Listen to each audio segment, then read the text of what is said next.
Bonjour et bienvenue à la série d'apprentissage Accompagner et intervenir auprès des personnes atteintes de troubles neurocognitifs en tant que pandémie COVID-19.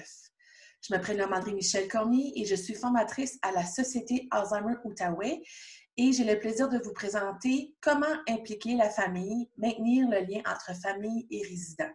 Donc, j'espère que ça va pouvoir vous apporter de la bonne information afin de comprendre vraiment l'importance d'impliquer la famille dans le processus.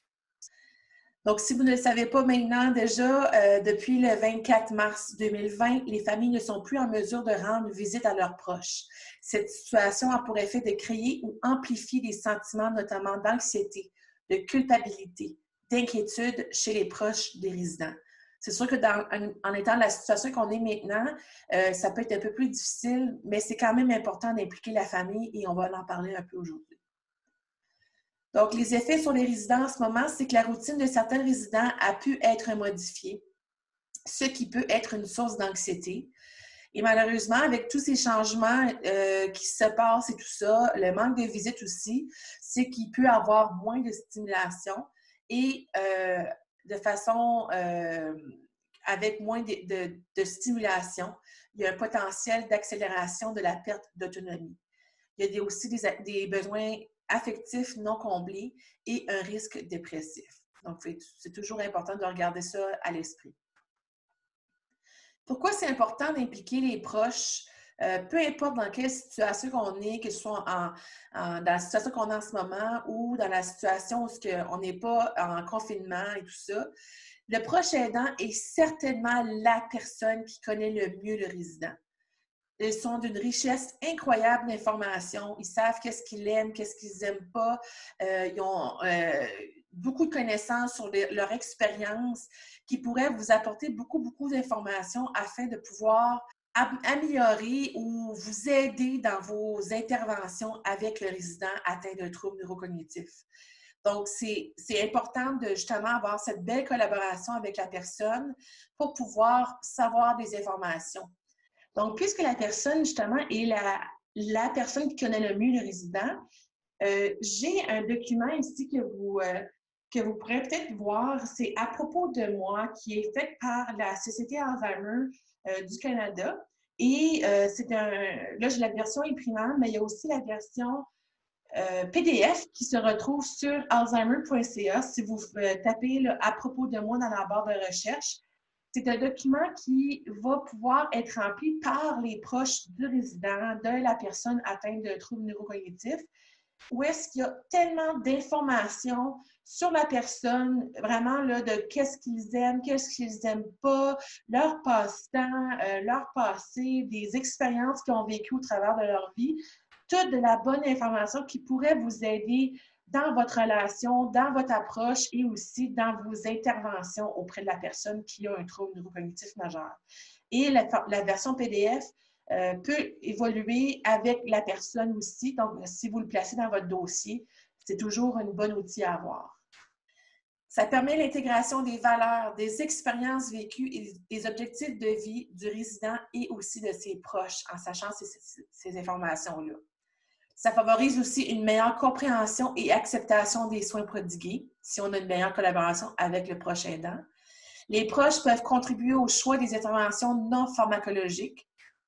Ils peuvent améliorer aussi la communication avec les résidents si on implique les proches dans tout le processus. Et aussi, c'est que ça va permettre d'offrir des soins centrés sur la personne et non sur la maladie. Et nous, la Société Alzheimer, c'est des choses qui sont super importantes. C'est une approche qui nous tient à cœur. Les effets sur le proche aidant, si on les implique dans la procédure et tout ça, c'est que ça va valoriser beaucoup son expertise. Ça va diminuer le sentiment de culpabilité qu'ils ont constamment. C'est quelque chose qui vient beaucoup les chercher, tout ça. Donc, la culpabilité, c'est très fort, mais en les impliquant, ça peut aider de diminuer les sentiments. Ça va aussi s'assurer que son proche atteint recevra des soins nécessaires selon ses préférences et ses valeurs. Ils vont demeurer impliqués dans la vie de leurs proches, mais aussi de façon différente. Et ils vont faire partie prenante d'un processus d'amélioration des soins en résidence. Maintenant, dans cette situation-là, où on est en ce moment, comment est-ce qu'on pourrait favoriser les échanges avec la famille?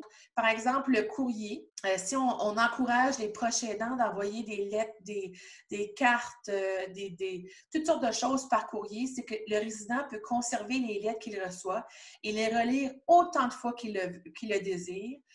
Une lettre peut être dirigée, mais peut être aussi contenir des images réconfortantes et même être parfumée avec une odeur qui suscite des souvenirs heureux à la personne. Il y a le téléphone aussi, évidemment. Donc, certains résidents ont accès à un téléphone dans leur chambre, d'autres pas, c'est sûr.